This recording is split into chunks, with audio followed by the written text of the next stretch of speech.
Hi friends, this is Anupam V. Kapil back with you again. It gives me immense pleasure to wish you all friends a very happy new year. Now quickly running into the forecast, and I'm going to give you a little bit of idea and a clue about what is different in these forecasts from compared to the last year. These forecasts are based on Vedic astrology and take into account your lagna, that is your ascendant. These are not based on your sun signs. So this is a very important thing. Please do not refer to these forecasts only from your sun signs. Refer it from your lagna. You may also take reference of your moon sign in case you don't know your lagna. Now, compared to last year, I have done some homework for you all.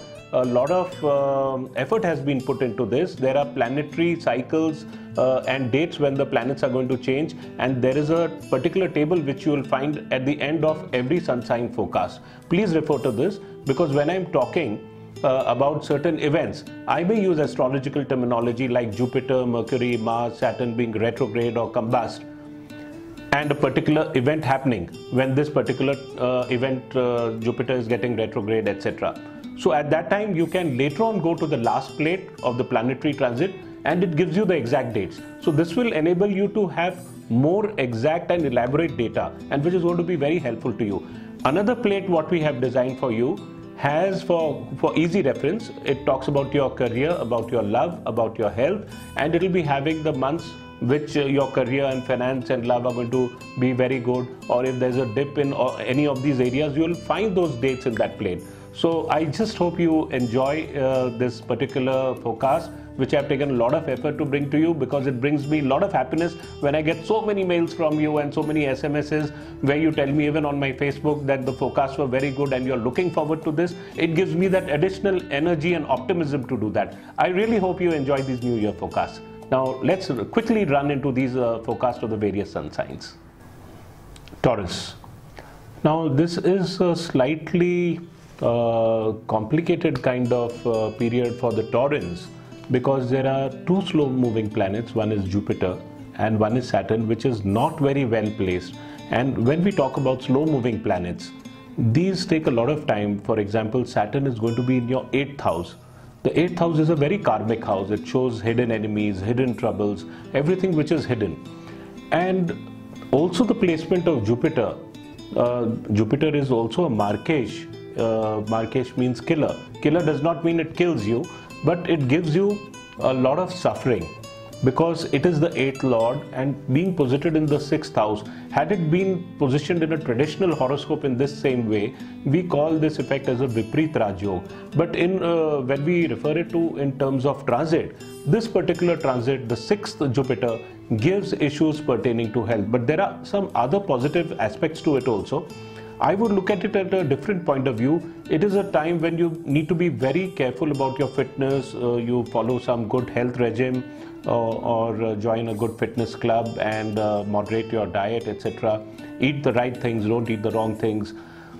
And since Jupiter will be aspecting your career house, it says that you will get loans. Suppose you're trying, if you've been finding it difficult to expand your business and you're not being able to have the resources for it, Jupiter in the 6th house is definitely going to give you some loans, and it will also give you the ability to return and service those loans.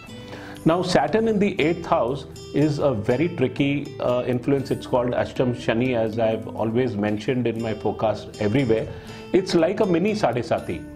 And for Taurus Lagna, it is the 9th lord, the fortune house, and also the 10th lord. So it is the lord of a trine and a kendra. And when that is posited in the 8th house, sometimes it is seen that such people would resort to shortcuts to make money quickly, and then they get into problems. If you try to escape and hoodwink the government agencies, or cheat on your tax returns, etc., it could definitely, because Saturn is a karmic teacher, it will catch you.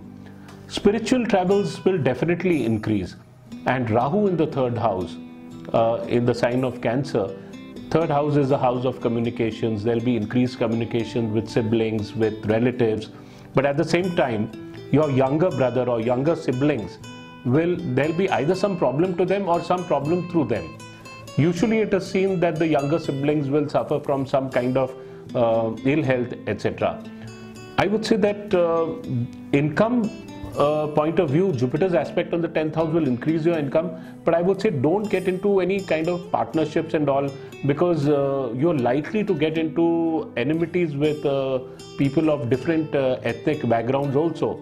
So when you travel, I think you need to keep this thing at the back of your mind.